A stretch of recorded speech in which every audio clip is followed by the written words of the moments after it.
अरे के ह केवड़िया तूर देब का आवत तानी।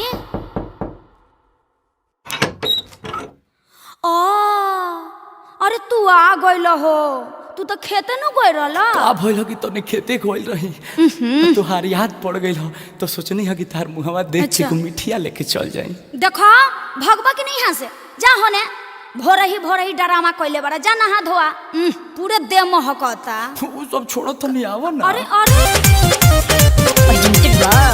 आदिशक्ति फिल्म काहे छोटा जैसन सटता रहतय राजा जी, काहे छोटा जैसन सटता रहतय राजा जी। नाही हम पूरी हई नाही जिलेबी हो, नाही हई छेना के मिठाइया राजा जी। काहे छोटा जैसन सटता रहतय राजा जी, काहे छोटा जैसन सटता रह। हे धनी ऐसे मत बोलो हो, दिल मत तोड़ा। हम कोनो चिकन मटन है का कि आइला रोटी में लपेट के मार लेला। हमारा मीट के मसाला ना बुझाला ए धनिया, हमारा मीट के मसाला ना बुझाला ए धनिया। हिरिया सटे दाना पर चली हाला है धनिया, हिरिया सटे दाना पर चली हाला है धनिया।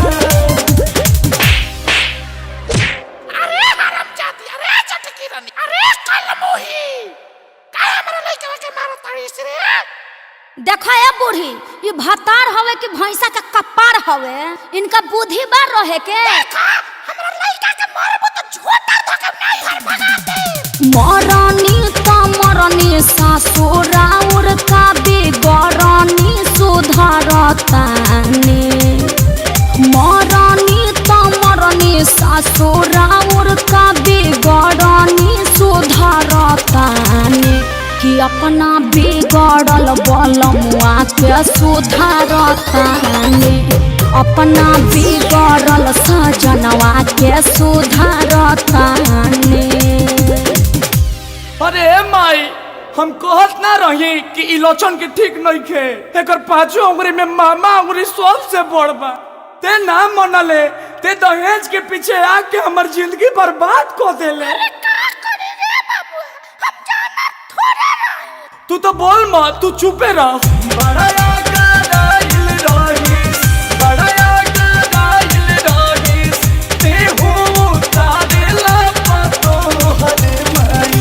सारा घरवा के इज्जत कोई अपना सकल दिया,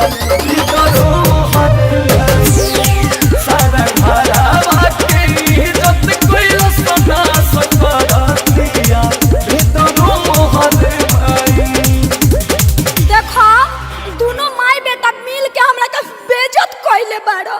अभी हम अपना माई के फोन लगावत तनी। अरे माई, अरे भैया के भेज, आ ना भेजबे तो हम कमांडर धो के आ जाई। ओ बनाही ससुराया ये बनाई हर गइला के बाद रे, ओ बनाही ससुराया ये बनाई हर गइला के बाद रे। मुहावा संभार के मम्मी, मुहावा संभार के मम्मी, बोलस न तोर दमाद रे। मुहावा संभार के मम्मी, बोलस न तोर दमाद रे। अरे धनी जाए दो, मम्मी से मत कहो। अरे घर में तो छोट छोट बात होते रहेला। अच्छा सॉरी, चलो खाना खा लो।